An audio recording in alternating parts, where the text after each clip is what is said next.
tous, bienvenue dans Face aux syndicats. Aujourd'hui, j'ai le plaisir de recevoir David Hofer, tout nouveau président de la toute nouvelle Fédération française de la cybersécurité. Bonjour David. Bonjour.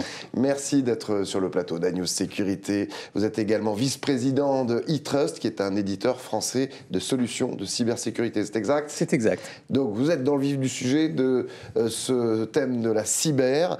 La FFC qui réunit des acteurs de la cyber, justement, que ce soit des entreprises, des organisations professionnelles, des élus, le pouvoir public, des responsables sécu informatique et des enseignants.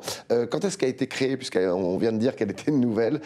C'est un nouveau-né? Alors, c'est effectivement une fédération qui a vu le jour officiellement en novembre dernier, mais qui devait être lancée il y a déjà un petit peu plus d'un an, et puis qui n'a pas pu voir le jour en raison, malheureusement, de la période Covid, et on a dû décaler, et puis finalement, à force de reculer, on a dit quand même, il faut quand même se jeter à l'eau, et finalement, on a annoncé officiellement le lancement de la fédération en novembre dernier. D'accord. Aujourd'hui, elle est constituée de combien de membres? On a un grand nombre. Alors, ce sont des adhérents, effectivement, et on a un grand nombre d'adhérents. Je ne connais pas le nombre exact pour la simple et bonne raison que nous avons des fédérations et des associations qui adhèrent.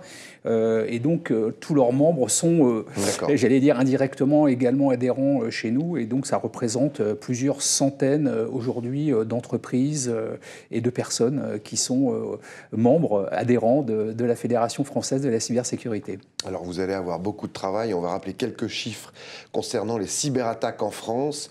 Entre autres que les entreprises attaquées ont subi une paralysie de leur activité dans 30% des cas, une paralysie qui allait de 18 heures d'arrêt total à plusieurs semaines.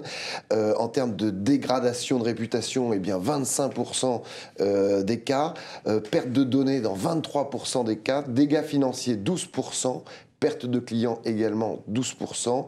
Le coût des cyberattaques dans le monde a doublé en 5 ans. On est passé de 445 milliards de dollars à 1000 milliards de dollars selon une étude McAfee, et alors que le montant des dépenses en sécurité informatique est seulement, on va dire, 245 milliards de dollars. Alors, quel était le but de créer la FFC ?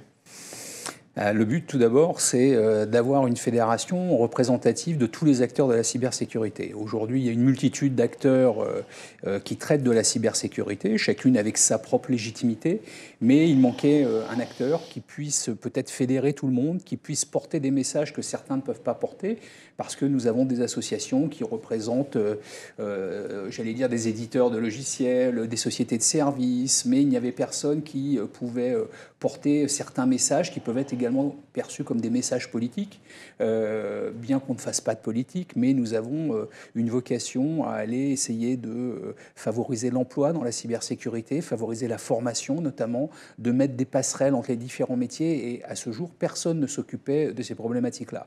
Un autre enjeu qui était très important dans la création de la fédération, c'était le maillage territorial avec la capacité d'accompagner notamment les PME, parce qu'aujourd'hui, dans les territoires, il ne se passe pas grand-chose, et on assiste, et j'allais dire les informations en témoignent, on assiste à un grand nombre de cyberattaques aujourd'hui sur des collectivités, sur des PME, des ETI, et les conséquences économiques sont très importantes. Il faut savoir quand même, il y a un chiffre qui est sorti, qui est un chiffre qui marque 50% des PME qui se font cyberattaquer ont une défaillance dans les 3 mois.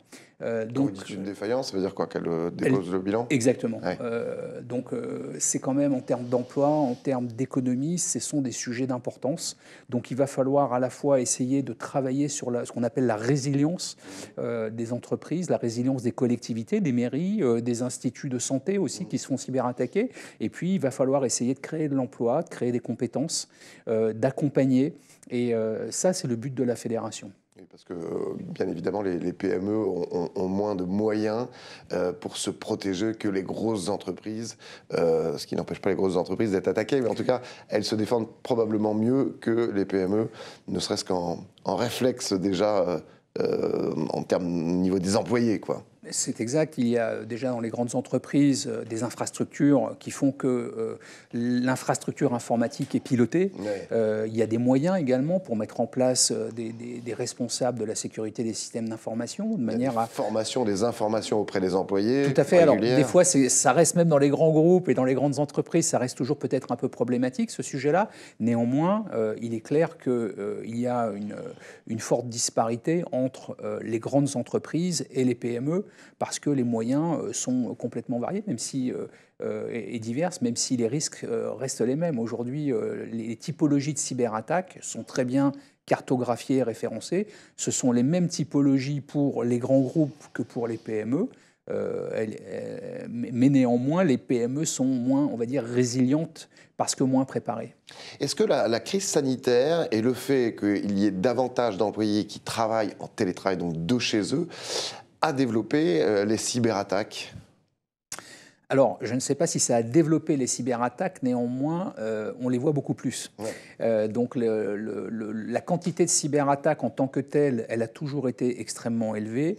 Ouais. Elle a été plus facilement freinée parce qu'on freine beaucoup de cyberattaques. Hein. La problématique, c'est la réussite de cette attaque. Et le télétravail a peut-être plus favorisé l'aboutissement de ces cyberattaques. Mais le niveau de cyberattaque, il est à peu près constant. Il évolue effectivement proportionnellement à l'utilisation des systèmes d'information. Mais le fait de déporter en fait, les utilisateurs en dehors du cadre de l'entreprise, effectivement, ça a favorisé l'aboutissement de ces cyberattaques avec les informations que l'on retrouve régulièrement dans les médias. Ouais, c'est clair. Parlons de formation, justement. Sur quel biais vous allez aborder la formation au niveau de la cyber ? Vous travaillez, je crois, sur un cursus assistant cyber. Tout à fait. Alors, on crée en ce moment un nouveau métier qui va s'appeler assistant cyber, puisque on est arrivé au constat, premièrement, que dans les entreprises, il y avait un déficit de ressources en cybersécurité, c'est-à-dire on manque d'ingénieurs en France, pas qu'en France d'ailleurs, dans le monde en cybersécurité. Et puis il y a un grand nombre de tâches en cybersécurité qui ne nécessitent pas de compétences techniques ou technologiques. Donc on a voulu créer un nouveau métier qui s'appelle assistant cyber et qui va permettre en fait à des jeunes, à des personnes qui veulent faire de la reconversion professionnelle, de pouvoir aborder les métiers de la cybersécurité sous un angle qui ne soit pas un angle technique ou technologique. Donc pas besoin d'être ingénieur. Quelqu'un qui a de l'appétence pour les technologies, pour la cybersécurité. Ça va ouvrir également ces emplois aux femmes, parce qu'il y a peu de femmes dans les métiers d'ingénierie, c'est regrettable, mais c'est un fait. Et il va falloir ouvrir ces métiers également pour les personnes qui n'ont pas ou peu de diplômes. Et donc, on va pouvoir de cette manière-là notamment créer des passerelles entre la sécurité privée et la cybersécurité, c'est-à-dire donner la possibilité à des gens qui évoluent déjà dans la sécurité privée, à d'autres postes, tout à fait, de venir se former en cyber. Tout à fait. Alors je vais vous donner un exemple précis. Dans le cadre des Jeux Olympiques, il va y avoir la nécessité de former à peu près 20 000 personnes en sécurité privée, donc pour assurer la sécurité des JO. Qu'est-ce qu'on va proposer à ces personnes après les JO? Donc il va falloir créer en fait une filière pour leur donner des possibilités pour évoluer professionnellement. Donc ça, c'est un bon moyen. Et puis il y a également toute une partie de la jeunesse, des jeunes qui n'ont pas forcément le bac. Donc ces formations vont être mises en place de manière à être accessibles pour des personnes, pour des jeunes femmes, des jeunes hommes qui n'ont pas forcément le bac, donc un niveau bac, et qui pourront aller travailler sur ces sujets-là. C'est un cursus de combien de temps? Alors, on est en train de travailler notamment avec les institutions d'emploi français sur un cursus qui serait de 500 heures de formation et 100 heures de stage en entreprise. D'accord. Donc, pour être... C'est très concret. C'est très concret. On fait des choses très concrètes de terrain. Et on a prévu, alors ce qui est prévu, c'est d'avoir un maillage national avec 2 à 3 instituts de formation par département qui pourront dispenser ces formations de manière à permettre aux entreprises d'embaucher ces assistants cyber. Et ces assistants cyber seront accessibles à la fois aux grandes entreprises, mais également aux PME. Alors justement, ces PME dont on parlait tout à l'heure, et à Paris et en province, qui sont également touchées par ces cyberattaques, comment vous pouvez venir en aide à ces PME, la Fédération française de la cybersécurité? Alors, comment est-ce qu'on peut venir en aide aux PME? On fait le maximum, si je puis dire, mais déjà, comment est-ce qu'on peut leur venir en aide au travers justement des travaux qu'on mène on a différents collèges au sein de la fédération, et notamment on a un collège qui s'appelle le collège financement, et au sein duquel on est en train de travailler à la mise en place d'un fonds de soutien pour les PME victimes de cyberattaques. Et ça, c'est très innovant parce que ça n'existe pas. Et l'idée, c'est de venir appuyer en fait les compagnies d'assurance qui proposent déjà des cyberassurances, mais qui ne sont pas suffisantes parce que souvent mal connues, souvent peut-être trop chères pour des petites entreprises. Et puis, il y a un côté prévention. Donc l'idée, ça va être de permettre de constituer un fonds de solidarité qui fera d'un côté de la prévention pour les entreprises, les PME qui le souhaitent, avec peut-être ces assistants cyber justement qui pourront aller rendre visite à ces entreprises, et puis avec un système, alors je ne veux pas parler d'indemnisation parce que nos amis assureurs vont faire des bons, mais un système d'aide pour les PME victimes de cyberattaques qui viendrait... Pourquoi nos amis assureurs feraient des bons? Pourquoi pas imaginer une assurance cyberattaque? Mais elle existe déjà. Elle existe mais de la déjà. développer et l'adapter. Alors, on n'est pas assureur. La Fédération française de la cybersécurité... Non, mais vous êtes en contact avec les assureurs. On est en contact avec la Fédération française des assureurs.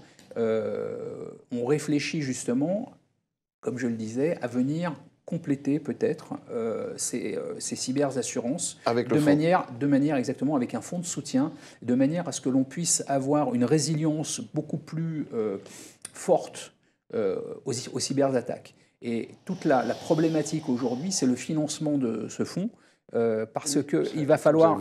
Et oui, mais bien sûr, tout sujet a besoin d'un financement. Et aujourd'hui, donc, on est en train de travailler sur une proposition de loi de manière à obliger les entreprises de logiciels étrangères à contribuer à ce fonds. Et ceci a une raison, j'allais dire, déontologique. On se retrouve face à des éditeurs étrangers qui vendent des systèmes d'exploitation, qui vendent des antivirus, qui vendent des firewalls, qui ont des failles.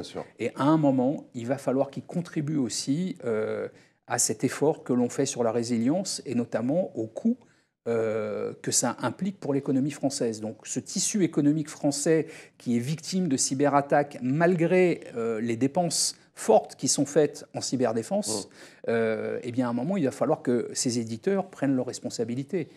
Quand vous achetez une voiture et il y a une défaillance, le constructeur reprend la voiture et la corrige.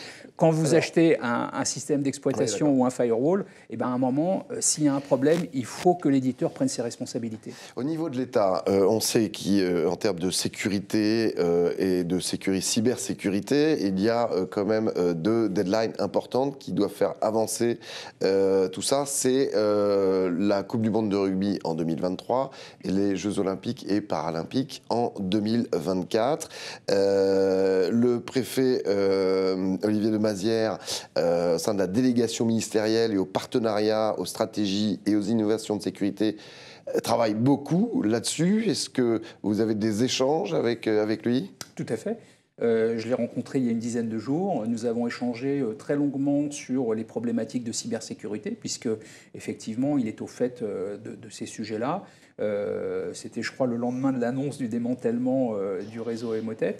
Et effectivement, c'est un souci de préoccupation pour l'État, ce qui est tout à fait normal. Mais on est obligé d'avoir des échanges et on est en train de mettre en place des passerelles pour collaborer très activement sur justement ces problématiques de résilience. Et on travaille déjà, je fais partie des groupes de travail sur les Jeux Olympiques, de manière à ce que l'on puisse essayer de préparer au mieux le terrain quand ceux-ci auront lieu en 2024. D'accord. Est-ce qu'il existe des labels en termes de cybersécurité? Si oui, est-ce qu'il y en a assez? Est-ce qu'il y en a trop? Comment ça se passe? Alors, C'est un vaste sujet, le sujet des labels, parce que le grand public, même les entreprises, s'y perdent un peu dans les labels. Donc il y a des certifications. C'est comme pour les poulets, là. Il y a le label oui, rouge, il y a le etc. label On ne rouge, sait plus. Et donc, effectivement, il y a une complexité assez forte qui est en train d'émerger, d'autant plus que la législation européenne permet maintenant à tout à chacun de créer son propre label. Donc demain, c'est-à-dire déjà presque aujourd'hui, vous avez tout un tas d'entreprises qui créent leur label, ce qui est légitime, ce qui est légal, mais personne ne sait exactement à quoi correspond chacun des labels. Mmh. Il y a des certifications qui sont délivrées par l'Agence nationale de la sécurité des systèmes d'information, que tout le monde prend en référence, ce qui est bien, mais ces certifications sont dédiées à certains organismes. Elles ne sont pas forcément dédiées pour les PME, elles ne sont pas forcément dédiées pour d'autres types d'entreprises. Quel est le travail là-dessus de la FFC, rapidement? Et rapidement, ce que nous sommes en train de faire, c'est de cartographier en fait les labels et les certifications de manière à avoir un tableau clair qui permette à chacun de comprendre chaque label, à quoi il correspond. D'accord, ça c'est une très bonne idée. Deux questions avec deux réponses très rapides. Est-ce qu'on sait à quel niveau cette branche sera productrice d'emplois d'ici 10 ans? On a une idée? J'imagine que ça va être très productif, mais... Alors, ça va être très productif. Alors déjà, il faut savoir qu'en cybersécurité, les chiffres, il y avait une étude très intéressante d'un grand cabinet de consulting qui évoquait 3,5 millions d'emplois qu'il fallait créer sur l'ingénierie. Nous, avec le cursus que j'évoquais tout à l'heure, par exemple, sur les nouveaux métiers de la cybersécurité, donc ce nouveau métier d'assistant cyber, on espère créer 20 à 30 000 emplois déjà. Donc c'est quand même quelque chose de conséquent. Et je pense qu'en créant de la dynamique et en créant du maillage territorial, on va être capable de générer une centaine, alors d'ici 10 ans, vous me posiez la question, moi je pensais à peu près 100 000 emplois, et je pense que c'est quelque chose qui va peut-être accélérer, parce qu'aujourd'hui, on a peu de visibilité en fait sur les évolutions technologiques, notamment la 5G. On ne sait pas encore exactement quel va en être l'impact. Bien sûr. Très rapidement, le site de la FFC va s'afficher d'ici quelques instants. Qu'est-ce que vous communiquez comment, justement, surtout en ce moment?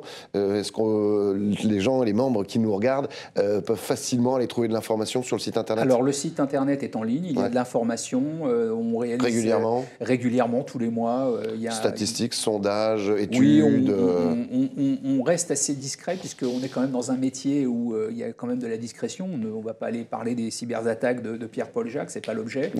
Par contre, on expose effectivement les sujets sur lesquels on lance des travaux, et on est ouvert à toutes les personnes qui veulent apporter leur pierre à cet édifice de la cybersécurité. Tout le monde est bienvenu. On discute avec tout le monde et on est là pour essayer de faire avancer ce sujet de la cyberdéfense en France. On espère que votre site est bien protégé, David Hofer. Merci beaucoup. Merci à vous. Merci à Benjamin Souhaité à la réalisation, à Soline Squil à la production, et toute la Dream Team Agora pour préparer ces émissions que vous retrouvez sur le site internet Agnews Sécurité.